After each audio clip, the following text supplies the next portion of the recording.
Shalom Bapak Ibu Saudara yang terkasih dalam nama Tuhan Yesus Kristus. Kebenaran kita hari ini 17 Juni 2023 berjudul Kesempatan Hidup. Efesus 6 ayat 16-17 mengatakan, "Dan pergunakanlah waktu yang ada, karena hari-hari ini adalah jahat. Sebab itu, janganlah kamu bodoh, tetapi usahakanlah supaya kamu mengerti kehendak Tuhan." Ini kabar baik untuk kita. Kita semua bisa berhasil. Walau faktanya memang tidak semua orang berhasil. Mengapa? Karena itu tergantung dari keputusan individu. Tanpa disadari, ketika seseorang jatuh tertidur, keadaan itu disertai dengan pengalaman-pengalaman dunia di sekitar. Pelan-pelan ia digiring ke situ. Seperti sarang laba-laba dari kecil, tetapi semakin lama semakin besar, sampai serangga lain yang terjebak tidak bisa bergerak. Dalam Galatia 6 ayat 7-8 tertulis, "Janganlah sesat. Allah tidak membiarkan dirinya dipermainkan. Karena apa yang ditabur orang, itu juga yang akan dituainya. Sebab barang siapa menabur dalam dagingnya, ia akan menuai kebinasaan dari dagingnya. Tetapi barang siapa menabur dalam roh, ia akan menuai hidup yang kekal dari roh itu." Sebenarnya ketika Alkitab berbicara mengenai tabur tuai, itu masalahnya bukan soal sekedar urusan di bumi, melainkan berbicara soal kekekalan. Maka kita harus serius. Ada Allah Bapa yang maha besar yang memperhatikan hidup kita. Kalau kita mau belajar untuk rendah hati, lemah lembut, mau menjadi sempurna, Tuhan akan memberikan momentum yang mahal. Apa momentumnya? Kita diizinkan mengalami perlakuan tidak adil, dihina, dan macam-macam yang tidak menyenangkan. Namun itu adalah cara Tuhan mendewasakan kita. Momentum itu berharga untuk membentuk kita, supaya kita bertumbuh dalam kesempurnaan di dalam Tuhan Yesus Kristus, menjadi manusia yang agung. Kekristenan bukan hanya membuat kita menjadi orang baik, tetapi kekristenan membuat kita menjadi orang yang sempurna. Banyak perjuangan yang dilakukan oleh orang hanya untuk memenuhi ambisi dan kesenangan dunia, tapi bukan untuk meraih bagaimana memiliki kehidupan yang berkenan di hadapan Tuhan.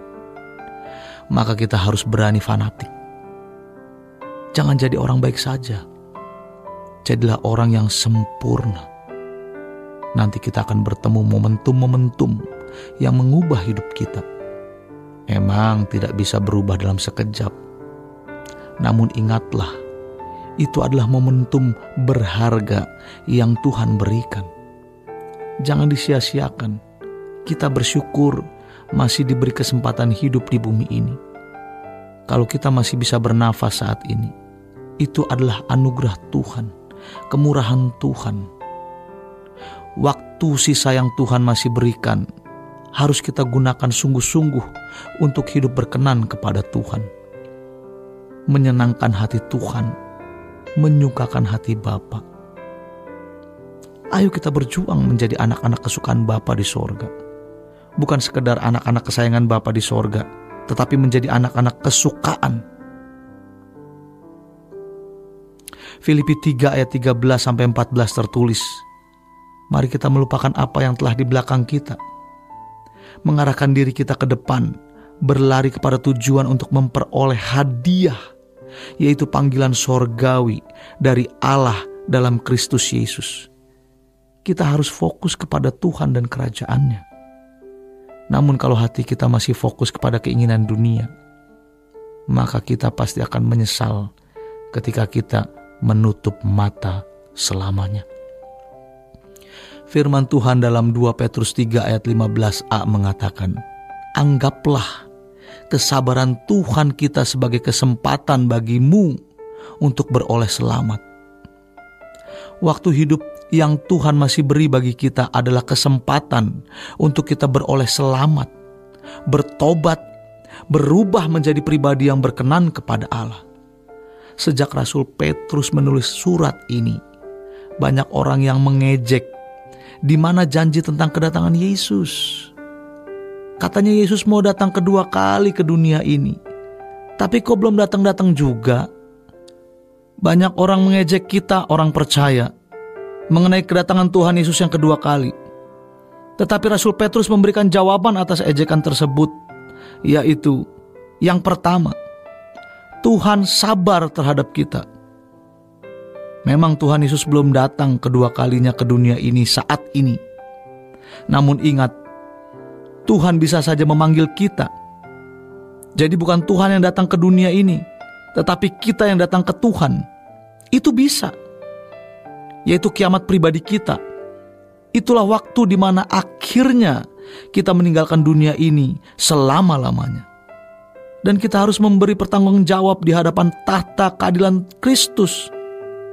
Kita bersyukur untuk kesabaran Tuhan bagi kita. Jadi Tuhan belum datang bukan karena Tuhan lupa janjinya, atau karena Tuhan mengingkari janjinya, tetapi karena Tuhan sabar, masih memberikan kesempatan. Justru harusnya kita bersyukur atas kesempatan yang Tuhan berikan ini.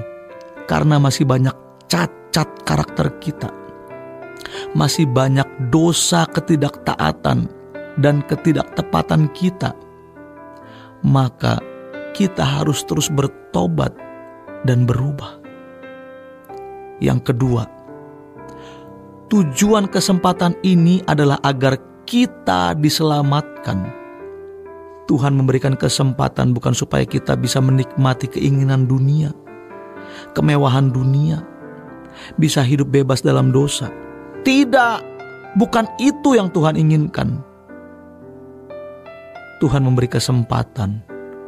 Tuhan begitu sabar bagi kita karena Tuhan mau kita diselamatkan, dikembalikan pada rancangan Allah yang semula.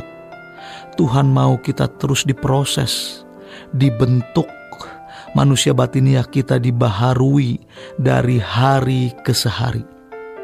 Mari kita serius, kita terus berjuang untuk hidup berkenan kepada Allah.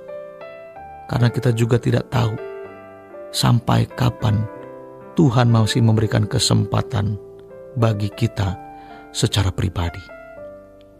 Demikian kebenaran kita hari ini. Selamat berjuang untuk menjadi orang yang berkenan dalam pandangannya Tuhan. Sola Gracia.